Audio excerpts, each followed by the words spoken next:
16 June 1944, near Sainte-Mère-Église, Normandy. The first grey light of dawn spread over the fields like cold ash.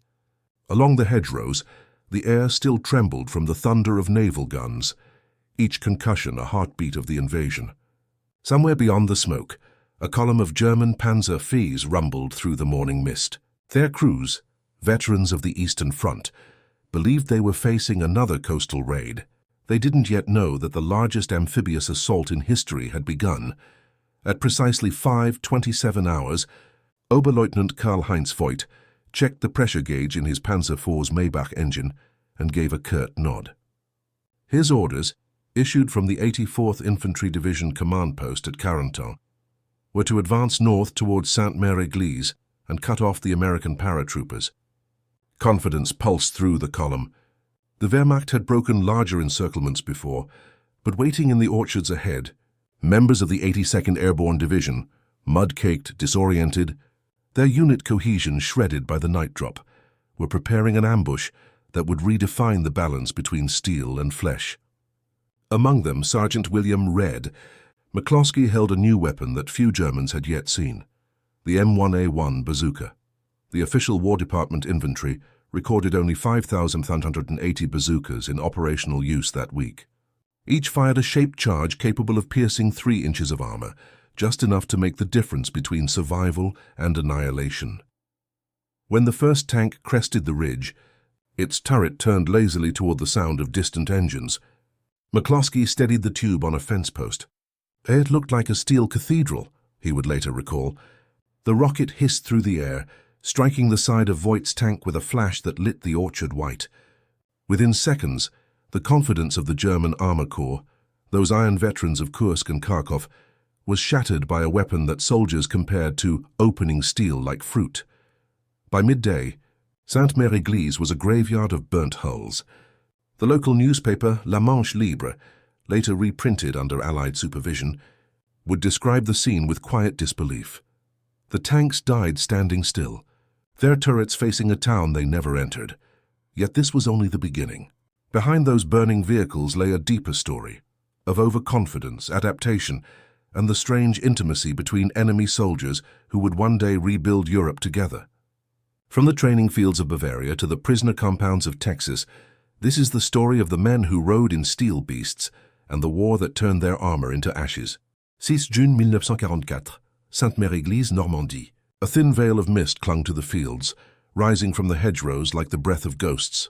The air reeked of salt cordite and trampled rye. At 05:27 hours, the radio inside the forward command post at Carentan crackled with static as Oberleutnant Karl-Heinz Voigt received new orders from the 84th Infantry Division. Move north, intercept the paratroopers near the N13 road before dawn broke the fog. The message ended with 2 clipped words that still carried the rhythm of German confidence. Alles klar. Voigt's Panzer IV rolled forward, its Maybach HL-120 engine groaning under the weight of a full loadout, 80 rounds of 75mm shells and 540 liters of petrol, precious fuel drawn from a depot at Saint-Lô barely 12 hours earlier. The tank's steel plates sweated condensation. Its crew, Voigt, his gunner Schmidt, loader Braun, and driver Meissner, spoke little. Each had fought on the Eastern Front. Each believed the stories that had followed them west, that the Americans were inexperienced, their armor soft, their courage softer. But the hedgerows of Normandy were not the plains of Ukraine. Visibility was measured in meters, not miles. The column crawled through narrow lanes flanked by apple trees, branches heavy with unpicked fruit. Somewhere ahead, a church bell struck 6 times, muffled by the mist. Through the slit of his periscope, Voigt glimpsed movement, shadows darting among the trees. Birds erupted from the branches. Then from the ditch line came a thin white streak. It wasn't artillery. It was too fast, too direct. The rocket struck the Panzer's flank with a blinding flash. For an instant the air turned orange, then black. Hit. Side armor out, someone shouted. The crew scrambled from the hatches, coughing, as the second rocket slammed into the track assembly, shearing off a wheel. The entire column froze. From across the hedgerow came the staccato clatter of M1 Garons and the hiss of another bazooka's backblast, the air filled with the metallic scream of ruptured armor. In that orchard, The myth of the invincible Panzerwaffe died in less than 4 minutes. A U.S. War Department report filed on June 5, 1944, had described the M1A1 bazooka as a weapon of infantry parity, a simple tube capable of rendering obsolete a machine that cost 115,000 Reichsmarks to produce. Only 5,180 were in active use that week, yet their effect rippled through the German command like electricity. By 0740, 8 German tanks were burning across the fields east of Sainte-Mère-Église. The road smelled of hot metal and wet soil.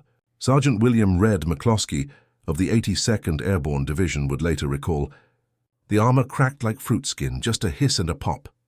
His words, preserved in a 1947 interview for Stars and Stripes, became a shorthand for the birth of modern anti-tank warfare. Yet what followed was stranger still. As the Americans advanced through the wreckage, they found the bodies of men who, by all accounts, had fought cleanly and efficiently. A half-eaten apple lay on the turret of Voigt's Panzer, its surface burned black. The orchard around it was silent, except for the ticking of cooling engines. Why did they fight with such calm, even as their world burned? The question would haunt Allied officers who walked those fields. A captured operations map later revealed that German High Command had underestimated Allied strength by nearly 40%, believing the landings near Utah Beach were a feint. The overconfidence ran deep, rooted not in arrogance alone but in years of propaganda about armored supremacy. By Tenquay, the 84th's radio frequencies were chaos. Reports came in of destroyed armor near Lafayette Bridge, of paratroopers with rocket guns firing from tree lines. The Germans called them Panzerbrecher, tank breakers.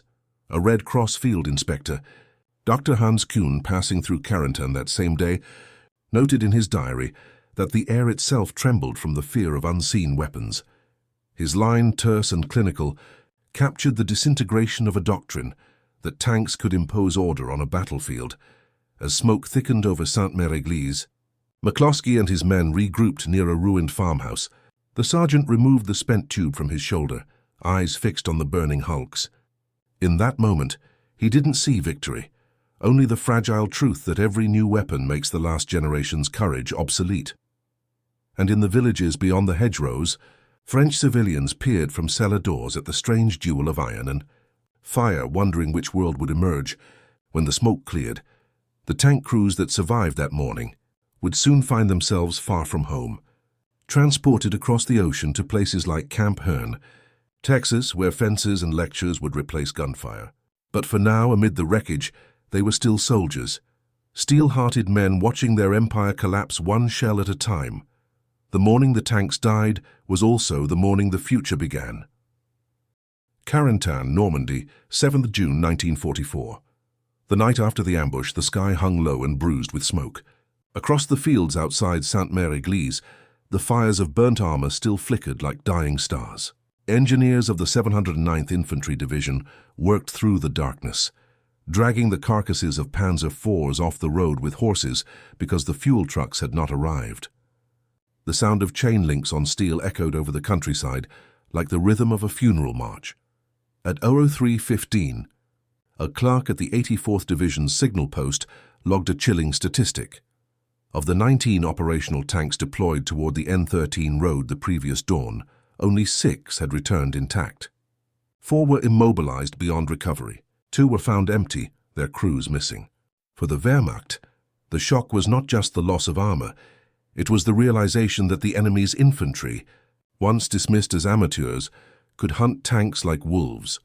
From the bell tower of the ruined church in Sainte-Mère-Église, paratroopers of the 505th Parachute Infantry Regiment looked out over the fields now littered with wrecks. Beneath them, medics sorted the wounded from the dead. The American press had already begun to frame the encounter in mythic terms. A correspondent from Stars and Stripes wrote that the bazooka's whisper had silenced the thunder of the panzers, but the German crews who survived that morning were not fanatics. They were engineers. Mechanics, farmhands drawn into a machine that had promised precision and certainty. One prisoner, Gefreiter Otto Heinemann, captured near the Lafayette Causeway, told his interrogator that he trusted the armor more than the orders. His words, recorded in a US G2 intelligence summary dated 8th June 1944, spoke of a faith undone in a single morning. As dawn crept over the hedgerows, local farmers emerged from cellars to find their orchards carved by tank treads. The apples, unharvested, bruised, scattered across the mud, glowed faintly in the morning haze. One villager, interviewed months later by West France, said she remembered the smell of diesel and sweet fruit together, like a summer that would never come again. The War Department's technical manual TM 9294, issued in May 1944, had warned that the bazooka's backblast revealed positions easily, but the paratroopers had adapted. They fired from barns, from behind walls, even through holes in hedgerows. Every field became a theater of improvisation. By the time the 82nd Airborne linked up with units from Utah Beach 2 days later, their commanders noted an extraordinary fact. Not one bazooka team had failed to disable a tank when striking within 75 yards. At 09:20, as engineers cleared debris from the N13 road, a German reconnaissance unit under Lieutenant Gerhard Müller stumbled upon the smoldering Panzer column. His after-action report, later captured by Allied intelligence, recorded the sight of machines standing like monuments, each with its hatches open, as though waiting for their crews to return. It was an image repeated across Normandy that week. Burnt-out tigers at Villers-Bocage, panthers gutted on the road to Caen, all testament to a truth Germany could not yet accept, that technology had outrun ideology. Why did the Germans cling to armor when the skies belonged to the Allies? It was partly pride, partly inertia. Hitler himself had ordered that no retreat be made without his consent. Tanks were no longer tools of mobility. They were altars of defiance. That defiance, however, came at a cost. The Ruhr Armaments Ministry reported on June 10, 1944, that 14 freight trains carrying replacement tank parts were delayed by Allied bombings. Each train carried 300 tons of critical material, steel that would never reach Normandy. Meanwhile, in a farmhouse near Sainte-Marie-du-Mont, paratroopers shared captured rations with French civilians, hard biscuits, tins of Spam and coffee brewed from chicory. Outside, a captured German mechanic cleaned the mud from his boots and watched silently. A war built on obedience had brought him face to face with men who laughed, argued, and handed him food without a word of hate. A Red Cross inspection note from July 1944, penned by Delegate Jean de Watteville, observed that captured German soldiers in Normandy showed astonishment at the casual equality between white and colored soldiers. The American army was segregated, but in battle chaos blurred those lines. In the fields, the enemy saw the contradictions of a democracy at war, its flaws as visible as its strength. As the sun set that evening, Foyt's remaining tanks were withdrawn toward Saint-Lô. Behind them, the orchards of Sainte-Mère-Église lay quiet again, the soil blackened by oil. The villagers began gathering the unbroken apples, some still hanging from branches scorched by fire. They would ferment them for cider that autumn, a small act of survival in the shadow of empire's collapse. The panzers had been built to dominate Europe. Now their twisted remains fed the fields that would one day feed the soldiers who had destroyed them. The myth of steel was ending, and something human, fragile, uncertain, but enduring, was beginning to rise in its place. Berlin, 3rd of February 1943. Snow drifted across the courtyards of the Reich Chancellery, softening the edges of a city that no longer slept. The defeat at Stalingrad had just become public. An official communiqué read aloud on the Reich radio by Goebbels himself, his voice trembling with restrained fury. But in the smoke-choked corridors of the Ministry of Armaments, Albert Speer was already drafting new production orders. The future of the Reich, he believed, could still be built in steel. By that winter, German faith in the Panzerwaffe bordered on religion. Posters showed tigers roaring through dust clouds, slogans proclaiming "Unsere Panzer, unser Stolz," our tanks, our pride. In a workshop outside Kassel, Maschinenfabrik Henschel & Sohn was turning out the first Tiger I tanks at a rate of 25 per month. Each required 300,000 man-hours to build. Precision-machined armor, forged from Ruhr steel that had traveled 420 kilometers by rail before being shaped under hydraulic presses. The Ruhr Steelworks report from April 1944 listed production of 14,200 tons that month, even as Allied bombers tore apart Essen's rail lines. Inside the Henschel plant, the workers wore gloves stiff with grease, their breath forming mist in the unheated halls. Among them were teenagers from the Hitler Youth and women drafted after their brothers fell at Kursk. One, Anneliese Kraut, remembered the cold hammering that never stopped, the way the night shift began at 18q and ended at dawn, paid in vouchers redeemable for ersatz coffee and 100 extra grams of butter per week. The Tiger's design embodied Germany's industrial faith. A 57-ton cathedral of armor, with an 88mm KWK-36 gun, 100mm thick frontal plating, and optics ground by Zeiss Ingenieur so precise that gunners joked they could see Moscow through the fog. In truth, the tank's perfection was its weakness.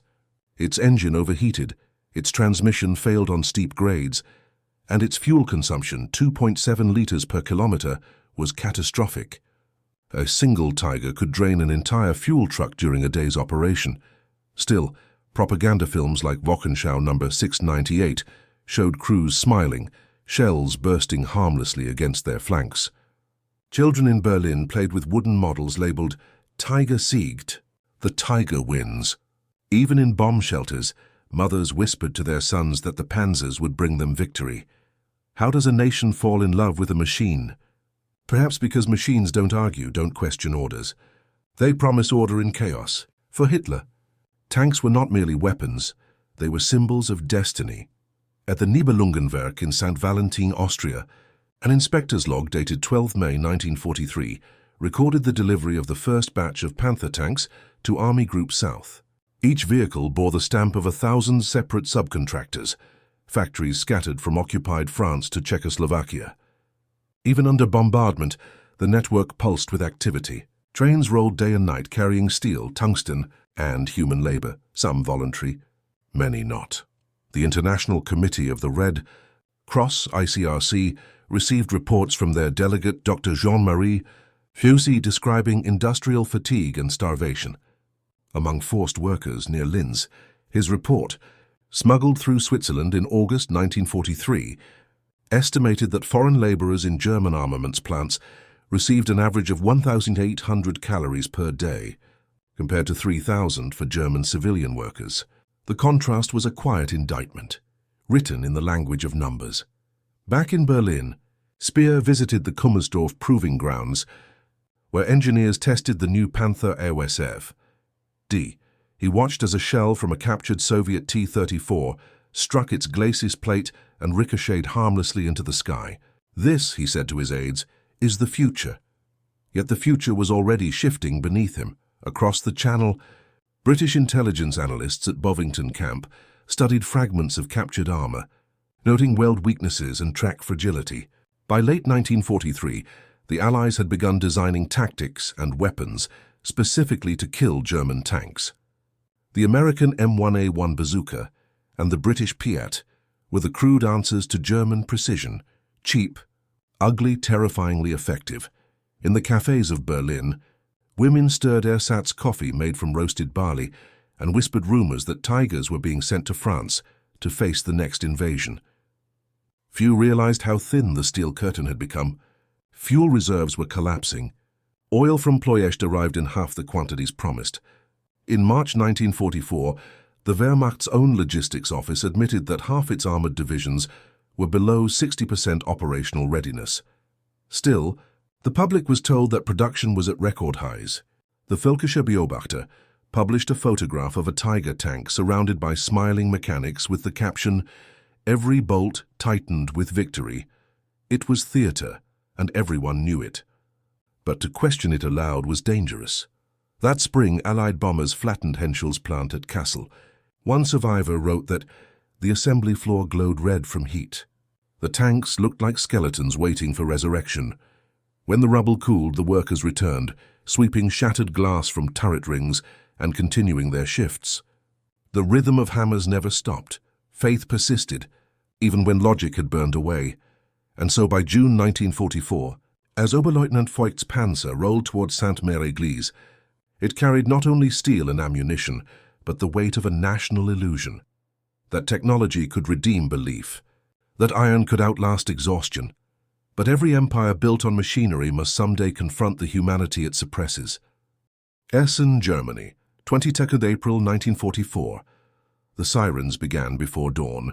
From the roof of the Ruhrstahl AG plant, the sky looked like a furnace lid about to lift. Searchlights carved white scars through the smoke, and when the bombers came, over 700 RAF Lancasters, according to the Air Ministry's log for that night, the workers on the ground saw the shape of modern war drawn in fire. The Ruhr Valley, once called the beating heart of German industry, became a field of molten glass. In the basements beneath the shattered factory, engineers tried to save blueprints. Men wrapped drafting tables in tarpaulins, while women filled buckets from ruptured pipes. A young machinist named Ernst Langer, who had once worked on the turret assembly line for Tiger tanks, later told an Allied interrogator that every explosion sounded like the closing of a giant door, shutting us out of the world we'd built. By the time the all-clear sounded at 4:17, 800 tons of bombs had fallen on Essen. The April issue of Der Angriff, still printed that morning, claimed production continues without interruption, but the truth was harder to conceal. Out of 27 furnaces in the complex, only 9 remained operational. How long can a nation believe its own miracles? Albert Speer knew the answer better than anyone. From his offices in Berlin, he ordered the Nibelungenwerk and Henschel plants to double output despite missing parts, promising total mobilization of spirit. On paper, the numbers looked impressive. Tiger II production increased from 25 to 35 units per month by June 1944, but the figures hid a quieter collapse. For every tank completed, another sat immobilized for lack of fuel or transport. The Deutsche Reichsbahn was breaking under Allied attacks. Trains carrying 300,000 liters of petrol were bombed outside Trier on 29 May 1944, their cargo burning for 3 days straight. Inside the factories, fatigue hollowed the workforce. German women now comprised nearly 38% of the industrial labor force, their hands blackened by graphite dust, their eyes hollow from double shifts. At Henschel, where the production floor once rang with military marches, the air smelled of oil, fear, and hunger. Workers traded cigarettes for bread, rations for rest. A Red Cross report sent to neutral Switzerland by delegate Paul Rugger in June 1944 noted that civilian caloric intake in industrial regions had fallen to an average of 1,050 calories per day, while armaments quotas continued to rise. The balance, he wrote, is no longer between steel and courage, but between endurance and starvation. Among the ranks, propaganda shifted tone. The Völkische Beobachter no longer promised victory, but a sacred struggle for survival. Yet the factory loudspeakers still blared upbeat messages. The Führer counts on you, each tank a fortress. One evening, in the ruins of a tram depot, Anneliese Kraut, the same worker who once built Tiger suspensions, watched as an American B-24 limped overhead, trailing smoke. It exploded beyond the horizon, and the blast echoed across the valley. It felt wrong to cheer, she would later say. We were all just pieces in someone else's machine. In that moment, the myth cracked. The machines that had promised invincibility were consuming the nation itself. Iron production now required the bones of its people, labor stolen from occupied Europe, hours wrung from starving hands. Across the Channel, Allied analysts pored over aerial photographs of the same plants, counting railcars and shadow lengths. At Bletchley Park, decrypted intercepts from the Oberkommando der Wehrmacht revealed growing panic over fuel reserves, barely enough to supply armored divisions for 6 weeks.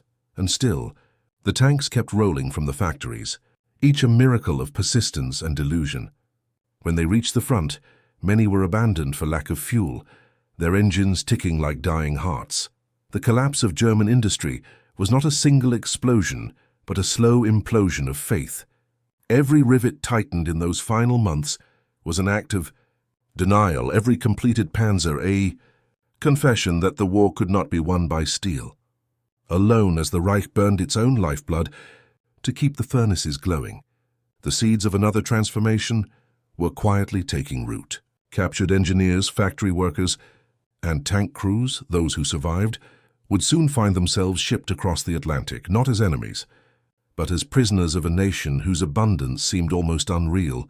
The sound of the hammers would follow them even there, into the camps of Texas and Oklahoma, where the rhythm of industry became the rhythm of survival. And so, As the Ruhr fell silent beneath its own smoke, the story of faith in iron gave way to the story of men who would have to live without it. Cherbourg, 17th of July, 1944. The convoy of prisoners moved slowly through the shattered port, boots crunching on broken glass and shell casings. A Red Cross flag snapped in the salt wind above the pier, the only color in a landscape of ash-gray ruins. Among the column walked Oberleutnant Karl-Heinz Voigt, the former panzer commander from Sainte-Mère-Église. His uniform still carried the faint smell of fuel and apples. He kept his eyes fixed on the sea. The war for him was over, but its echoes were only beginning. The men were marched past stacks of crates labeled U.S. Army Transportation Corps and toward the gangway of a Liberty ship. The SS Thomas Barry. Her cargo manifest, recorded by the U.S. War Department Port Records on 17th of July 1944, listed 1,026 German POWs, destination New York Harbor. The ocean crossing would take 12 days. The guards were mostly members of the Military Police Battalion 759th, some white, some black, an arrangement that confused the prisoners more than the defeat itself. A Red Cross delegate, Captain Harold G. Bourne, boarded briefly before departure, noting in his inspection report that prisoners appear healthy, rations adequate, morale subdued but disciplined. He might have added, had it been permitted, that the men looked stunned by the scale of the American operation. Liberty ships stretched to the horizon. Cranes moved like clockwork. On the docks, women operated forklifts and waved the ships out, one of them with lipstick bright against her khaki overalls, her hair tucked under a cap bearing the letters WAC. Voigt stared at her as the ship pulled away. "They have women running the ports," he murmured to another officer. "We never had that kind of strength. How do you explain to a man raised in total order that freedom itself can be organized?" The voyage was quiet. Days were spent swabbing decks or staring at the wake, the Atlantic stretching gray and endless. Each man received 3 meals a day, averaging 3,100 calories. According to the U.S. Army Quartermaster report, oatmeal and canned fruit for breakfast, meat stew or spam sandwiches for lunch, potatoes and beans for dinner. For men who had lived on stale bread and tinned horse meat in Normandy, it was a strange abundance.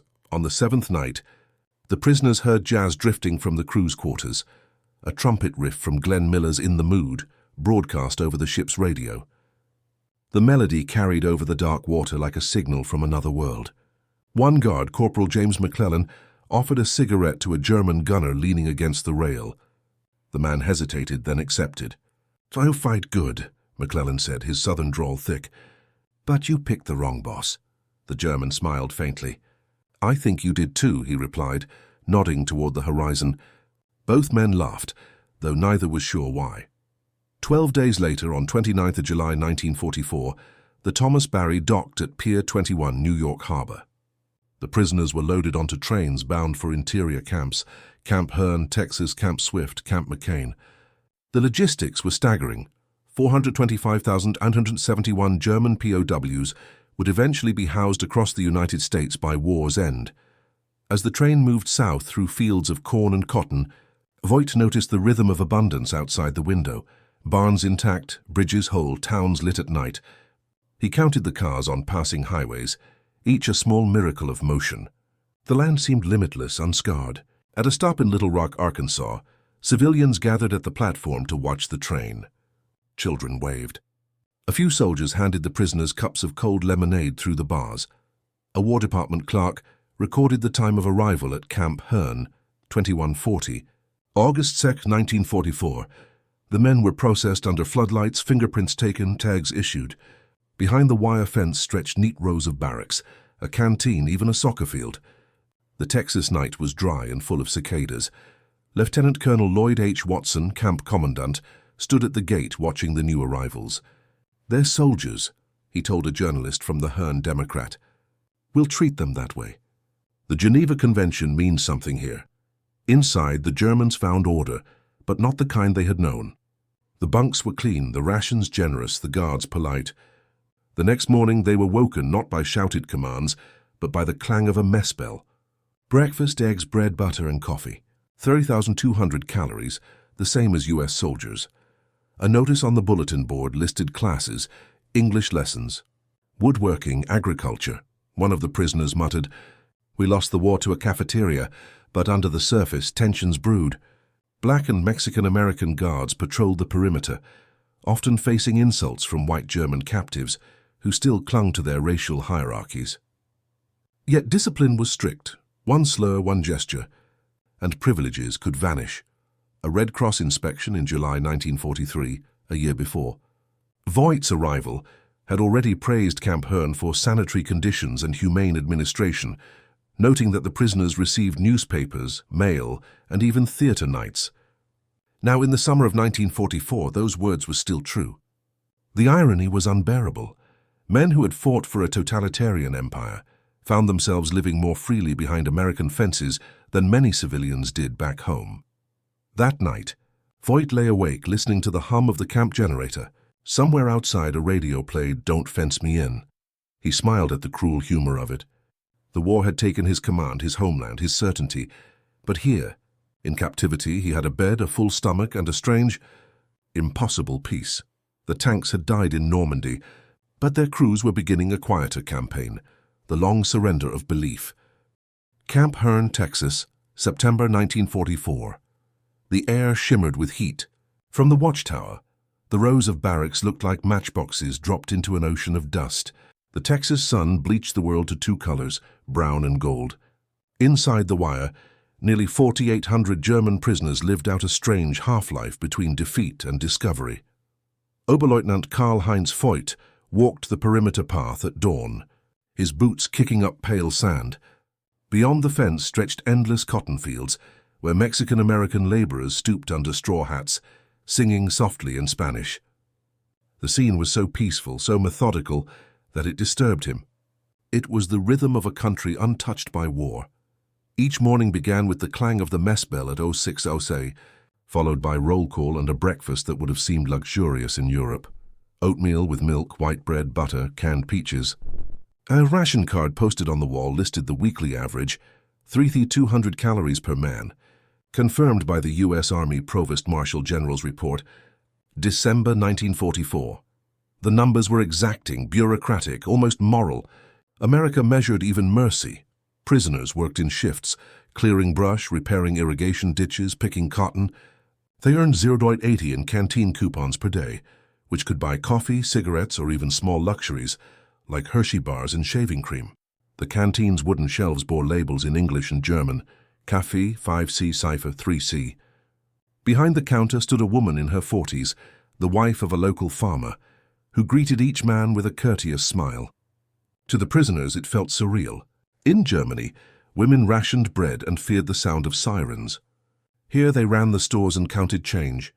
In the afternoons, when work was done, the camp came alive with improbable normalcy. Men played soccer on a field lined with makeshift goalposts. Others sketched, built model ships, or practiced English phrases. From one barrack, the faint sound of Beethoven's Pastoral Symphony drifted through an open window, played on a harmonica tuned sharp. Yet beneath this civility ran a quiet tension. The camp was divided not by fences but by ideology. One group, the National Sozialistische Kameradschaft, clung fiercely to Nazi loyalty, organizing secret meetings and denouncing traitors who fraternized with Americans.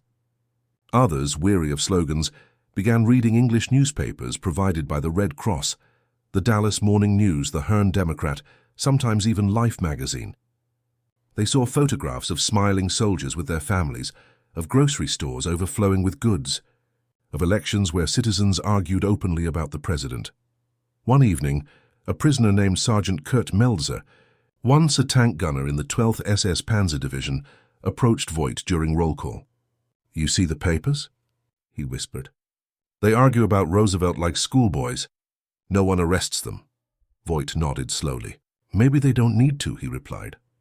That week, an ICRC inspector, Dr. Louis Habicht, visited Camp Herne.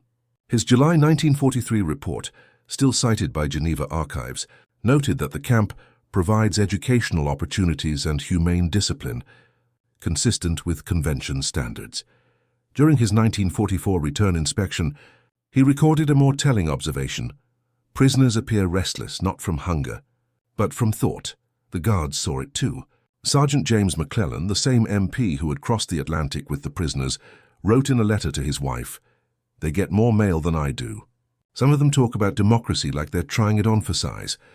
Racial contradictions still haunted the perimeter. Black soldiers patrolled the outer fence, barred from the canteen where German prisoners shopped freely.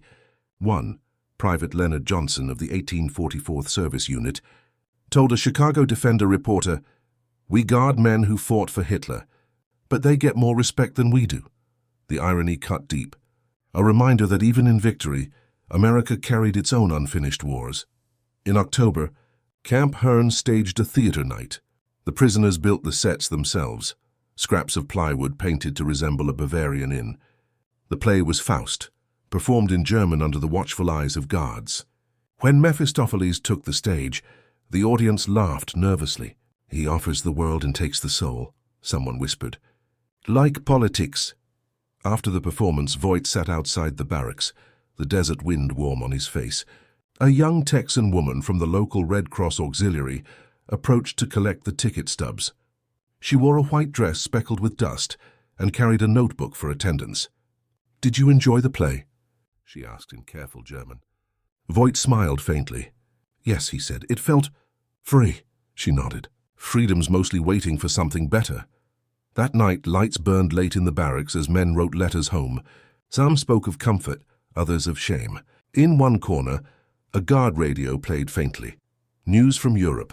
The Allies had taken Aachen, the Siegfried Line breached. For the first time, no one cheered or cursed. They simply listened. The paradox was complete. The prisoners of Camp Hearn were more secure, better fed, and freer to think than many of the citizens of the crumbling Reich they had once sworn to defend. And as they adjusted to this new world of ration books and debate, something began to shift deep within them, the slow turning of minds that would one day rebuild a nation from ruins. Behind the barbed wire, the real re-education had already begun, not in classrooms, but in the quiet astonishment of living well under the flag of their captors. Fort Kearny, Rhode Island, January 1945. Snow lay heavy on the barracks' roofs, muffling the hum of the Atlantic wind. The gates bore a simple sign, Fort Kearny, Prisoner of War Branch, Special Projects Division. Yet what went on inside was unlike any other POW camp in the United States. This was not a place for confinement. It was a laboratory for transformation, a quiet, methodical campaign to turn the soldiers of Hitler's Reich into citizens of a democratic world. Colonel Edward Davison, a literature professor before the war, arrived that morning wrapped in a grey overcoat, his hands ink-stained from notes. His mission was audacious, to re-educate the enemy without propaganda, to teach freedom by letting men speak. "We will not break them," he told his staff in the winter of '45. "We will invite them to think." At that time, over 378,000 German POWs were held in camps across America, from Arizona deserts to the pine forests of Minnesota. By late 1944, the War Department had quietly begun Operation University, a program overseen by the Special Projects Division, SPD, headquartered here at Fort Kearny. Its goal was to identify anti-Nazi prisoners and train them as future leaders for a post-war Germany. Proof of this transformation was measured not in slogans, but in syllables, the sound of German. Officers debating the principles of the Federalist Papers, or discussing Plato's Republic beside potbelly stoves. A ledger from February 1945, preserved in the U.S. National Archives, records the first intake of 1,268 prisoners into educational programs, each selected after rigorous psychological screening by Army intelligence. Their daily life bore no resemblance to the camps of Hearn or Aliceville. Here, barbed wire stood mostly for show. Discipline came from curiosity. Prisoners attended classes taught by American academics, studied newspapers like the Providence Journal, and produced their own German-language magazine. Der Ruf, the Call. Its editorial motto, written by POW editor Hans-Werner Richter, read, "Truth is not treason." Inside Der Ruf, essays questioned Nazi myths, dissected military defeats, and explored democracy not as an enemy's trick but as a living idea. If freedom can be taught, Richter wrote in March 1945, perhaps it can be rebuilt. That line would echo years later when Richter helped found the literary circle known as Gruppe 47, which shaped West Germany's post-war conscience. But in early 1945, that future seemed far away. The men still wore grey uniforms marked PW. They saluted out of habit, even as they argued about liberty. Colonel Davison watched them from the back of the classroom, noting how the fiercest debates arose not over politics but responsibility. Who had known? Who had believed? Who had looked away? Every morning, at 07:30, the camp's loudspeaker played classical music, sometimes Bach, sometimes Copland, followed by a reading from the New York Times.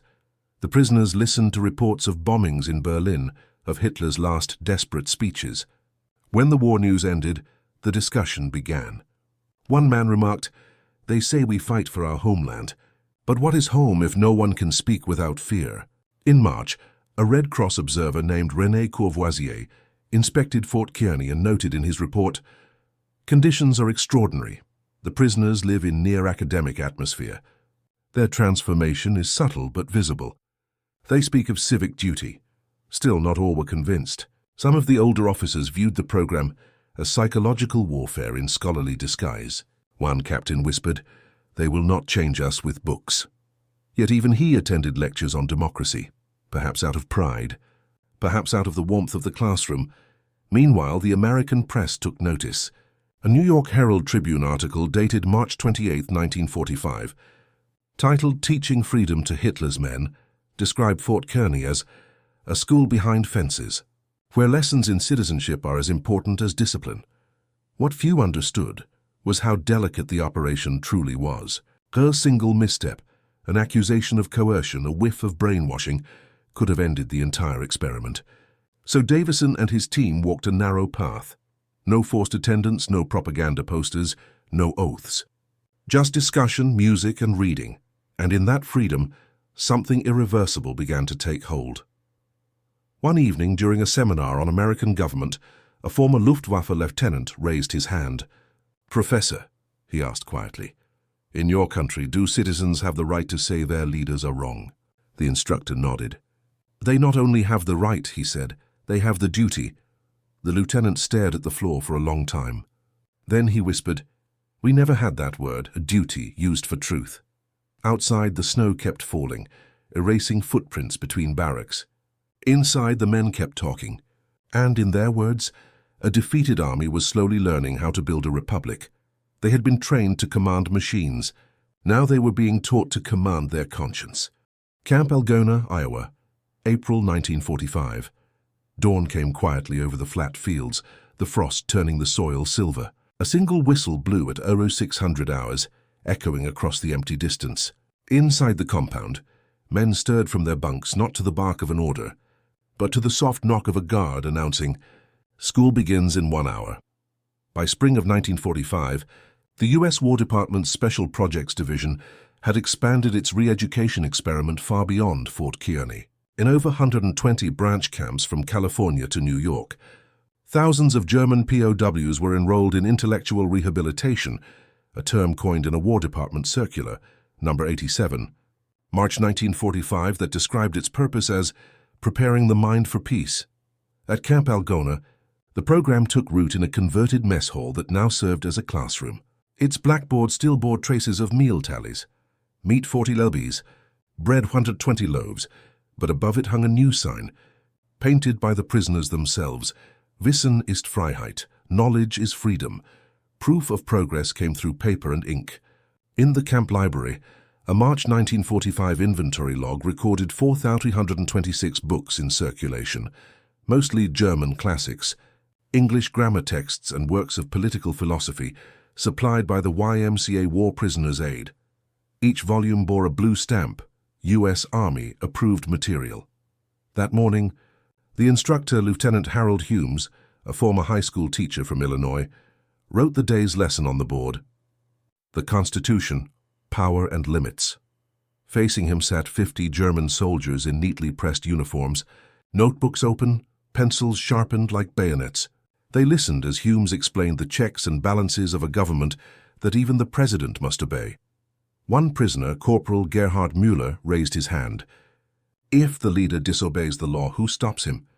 The people, Humes replied. Because in our system the people are the law. A silence followed, a long, heavy pause that carried the weight of a generation taught otherwise. At midday, the prisoners marched to lunch: potatoes, green beans, and cornbread, exactly 3,050 calories per man, according to the Camp Algona Nutrition Ledger, April 1945. The abundance seemed unreal. Many remembered rations back home shrinking to half that amount as German civilians starved. That contrast, food, freedom, fairness, did what leaflets and sermons never could. It eroded belief from the inside. Some prisoners began writing essays for Der Ruf, the same POW newspaper first printed at Fort Kearny, but now circulated nationwide among camps. Its April issue featured an editorial titled "Learning to Doubt," which asked, "What if obedience is not strength but fear?" The piece was unsigned but written, historians later discovered, by Müller himself. Every afternoon the men gathered in discussion circles.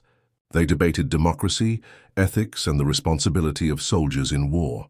The ICRC inspector, Dr. Karl Tschudi, noted in his May 1945 report that debate sessions often extend beyond scheduled hours, prisoners reluctant to cease discussion even at curfew.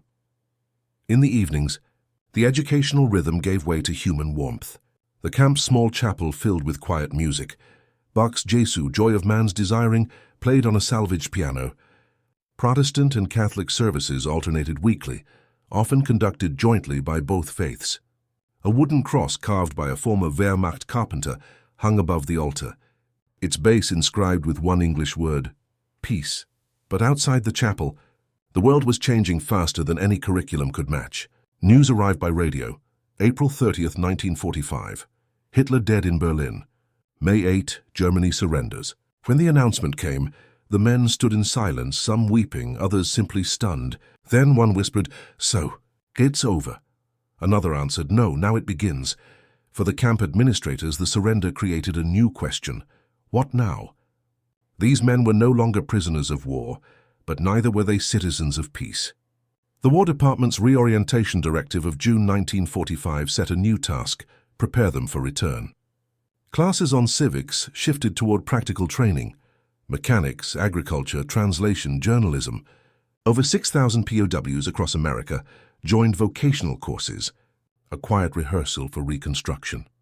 One afternoon, as summer arrived over Iowa, Lieutenant Humes stood by the wire fence watching a group of men paint the American flag on a wall for a ceremony.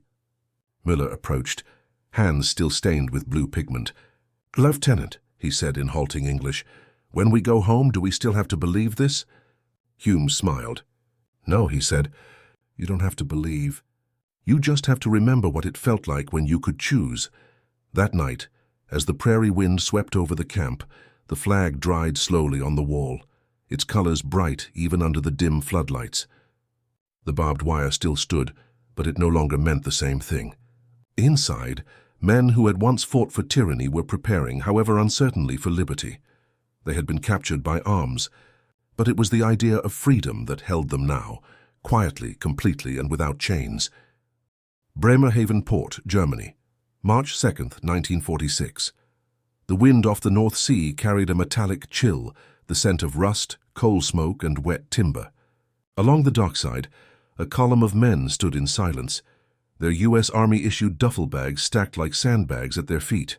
Painted on the bow of the ship that would carry them home were the words SS Marine Flasher. The same ship that had once ferried soldiers to war now bore their enemies back across the Atlantic. They were the first contingent of returning German prisoners of war, 8,132 men, disembarked under the supervision of the U.S. Repatriation Office and the International Committee of the Red Cross, according to the manifest dated March 1, 1946.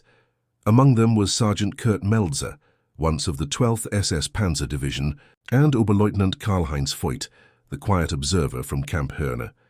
Each man carried not weapons but notebooks, English dictionaries, and worn letters from Americans they had met in captivity. From the harbor loudspeaker, a voice called out in English first, then German, "Welcome home. Proceed to inspection lines." No bands played, no flags waved. Their homeland, crushed and divided, had no parades left to give.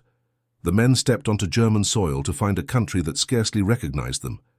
Bremerhaven's port cranes hung like skeletons. Buildings along the waterfront stood roofless, their walls pocked by artillery. A local newspaper, the Nordsee Zeitung, dated that same morning, carried the headline, "Returned soldiers confront a nation of rubble." As the trucks rolled south toward ruined cities, silence settled over the convoy. Passing through Bremen, Meltzer pressed his hand against the window glass. What he saw defied belief. Children picking through bricks for nails, women hauling buckets from bomb craters that now served as wells, and in the distance, Pfarr Church with its steeple sheared clean in half. At a checkpoint outside Hanover, a British officer reviewed their papers. "You're free men now," he said without looking up. "Make something of it. Freedom." The word, once hollow in the mouths of propaganda officers, now carried the weight of everything they had lost and everything they had begun to understand behind American wire. In the refugee centers of Cuxhaven and Bielefeld, returning POWs were processed in groups. The German Relief Office, working under Allied Control Commission oversight, issued each man a ration card, one wool blanket, and a slip granting 2,100 calories per day, the same as the average civilian allowance for that spring. For many, it was the first official paper that named them not as soldiers, not as enemies, but as men. Yet reintegration proved harder than survival. In a society stripped bare by defeat, the former prisoners were regarded with suspicion. Some called them collaborators for not dying in battle. Others accused them of being Americanized. The irony was bitter. They had learned to question authority, only to return to a nation that demanded silence. Voigt found work clearing debris in Kassel, where the air still smelled faintly of lime and ash. One day he overheard a boy reciting from a school primer, its new Allied-approved edition, about democracy and equality. The words reminded him of Camp Herne, of the Texan woman who had said freedom was mostly waiting for something better. In April 1946, the U.S. Office of Military Government, OMGUS, launched the Prisoner Reorientation Program in Germany, aiming to integrate these men into rebuilding efforts. Former POWs with English skills were recruited as translators, radio technicians, and even teachers. By the end of that year, over 32,000 repatriated prisoners had enrolled in vocational and civic training courses across the US and British zones. Meltzer joined one such class in Göttingen, where a former YMCA chaplain lectured on ethics in Reconstruction. When asked what he hoped to learn, Meltzer replied, "How not to obey." The same men who once tightened bolts on Tiger tanks now repaired school roofs, installed telegraph lines, and dug trenches not for war but for water pipes. They rebuilt the land they had been taught to conquer. Still at night, memories of America lingered. The taste of peaches from the Camp Herne canteen, the sound of jazz drifting from a guard's radio, the feeling of dignity in captivity. Those fragments of another world became guideposts for a new one. One evening, Voigt wrote in his notebook, later recovered by historians, "We came home as prisoners still, but of a different kind, captured by an idea we did not yet know how to live." By the year's end, Germany's physical ruins were mapped and measured, but its moral terrain was still under excavation. The war had ended on paper, yet in the minds of men like Voigt and Meltzer, it continued, no longer a struggle between nations, but between memory and meaning. The true front had shifted inward into conscience itself, and from that invisible battlefield, a new Germany would rise, not with tanks, but with words, classrooms, and a fragile faith in freedom. Munich, 1951. 6 years after the surrender, the city still bore its scars. The skyline, once a tangle of Baroque domes and red roofs, rose in patches between new scaffolds and hollowed ruins. Yet amid the rebuilding noise, the streets thrummed with something unfamiliar: laughter, market chatter, the sound of trams clanging back to life. In the old university district, where Allied bombs had gouged entire blocks, a classroom stood open to the winter air. Inside, former German soldiers sat at wooden desks, pencils in hand. The lesson on the board read, "The Rights and Duties of a Free Citizen." The instructor, Dr. Hans-Werner Richter, now wearing a tweed jacket instead of a POW uniform, had once edited Der Ruf at Fort Kearney. He looked older, but his voice carried the same quiet conviction. A citizen, he said, is someone who no longer waits to be told the truth. Around him 40 men, bricklayers, clerks, apprentices, listened intently. Some had been his students once before, behind the wire of Camp Algona or Fort Kearny. Now they were his countrymen again.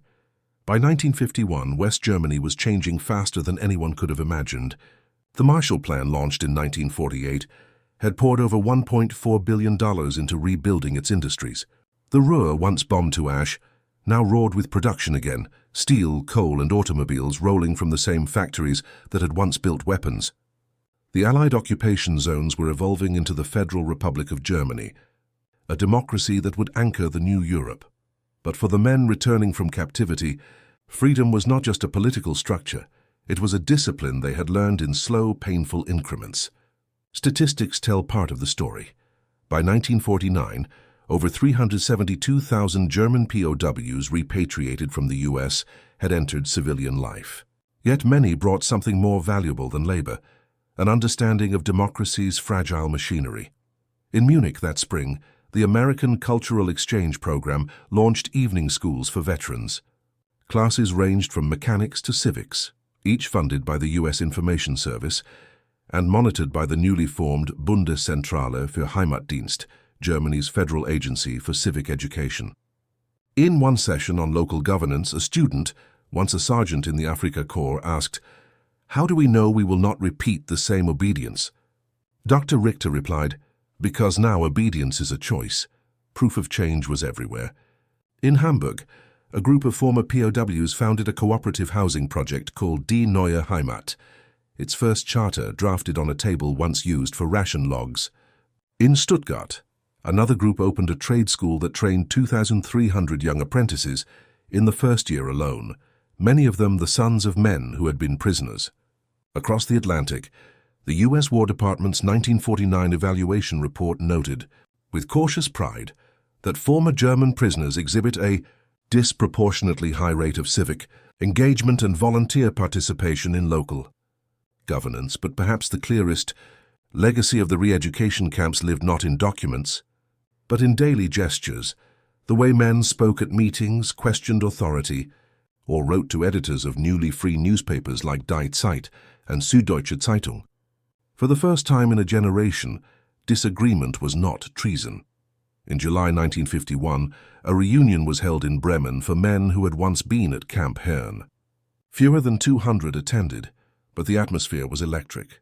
Melzer was there, grey at the temples, working as a journalist for a regional paper. He stood by a small display of artifacts, a worn POW ration book, a faded photograph of the Texas canteen, a copy of Der Ruf. Next to it lay an American coin, one he had kept since 1944, the surface worn smooth from years in his pocket. During the gathering, Voigt took the stage.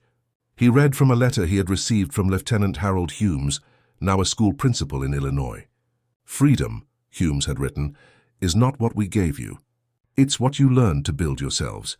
Voigt paused, then looked out at the faces before him, some weathered, some still youthful, all marked by the long journey from obedience to awareness.